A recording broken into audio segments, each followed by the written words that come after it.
नमस्कार बच्चों, मेरे इस हियर में आप सबका स्वागत है। हियर मतलब सिर्फ सुनना, इसलिए आप लोग सिर्फ ध्यान से सुने। तो आज हम सुनेंगे कक्षा 12 से हिंदी की यह कविता अधिकार, जिसकी कवयित्री हैं महादेवी वर्मा। प्रस्तुत कविता उनके जीवन दर्शन का प्रतिनिधित्व करता है, जिसमें वे अमर होने के बजाय मिटने का अधिकार को जीवन का सच्चा सौंदर्य मानती हैं। आज हम इस कविता को इसके अर्थ के साथ देखेंगे। पहले हम कविता को पढ़ेंगे। So let's hear. वे मुस्काते फूल नहीं, जिनको आता है मुरझाना। वे तारों के दीप नहीं, जिनको भाता है बुझ जाना। वे नीलम से मेघ नहीं, जिनको है घुल जाने की चाह। वह अनंत ऋतुराज नहीं, जिसने देखी जाने की राह। वे सूने से नयन नहीं, जिनमें बनते आंसू मोती। वह प्राणों की सेज नहीं, जिनमें बेसुध पीड़ा सोती। ऐसा तेरा लोक वेदना नहीं, नहीं जिसमें अवसाद। जलना जाना नहीं, नहीं जिसने जाना मिटने का स्वाद। क्या अमरों का लोक मिलेगा तेरी करुणा का उपहार? रहने दो हे देव, अरे यह मेरा मिटने का अधिकार। कवयित्री महादेवी वर्मा इस कविता में अपनी सोच और भावनाएं बहुत साफ तरीके से व्यक्त करती हैं। वह कहती हैं कि वह ऐसे फूल नहीं चाहती जो मुस्कुराएं लेकिन कुछ समय बाद मुरझा जाएं। असली सुंदरता वही है जो समय के साथ मिट जाए, क्योंकि यही जीवन का नियम है। वह ऐसे तारे भी नहीं चाहती जो आकाश में चमकें लेकिन कुछ समय बाद बुझ जाएं।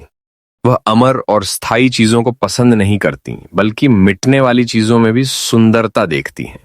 वह ऐसे बादल नहीं चाहती जो नीले और सुंदर हों लेकिन घुलकर गायब होने की चाह रखें।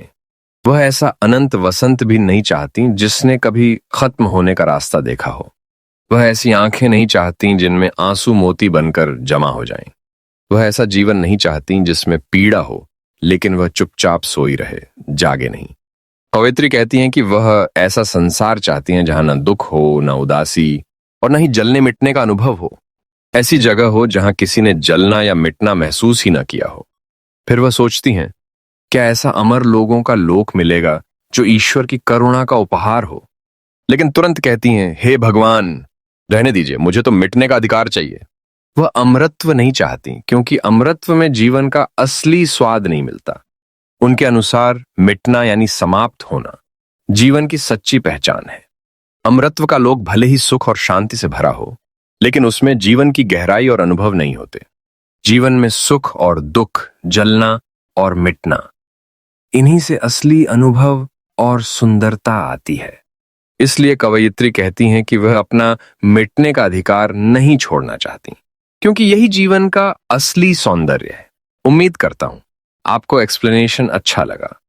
जाते जाते इस वीडियो को लाइक और शेयर करें और चैनल को सब्सक्राइब करके बेल आइकन को प्रेस करें और ऑल पर सेट करें, ताकि मेरी हर वीडियो सबसे पहले आप तक पहुंचे।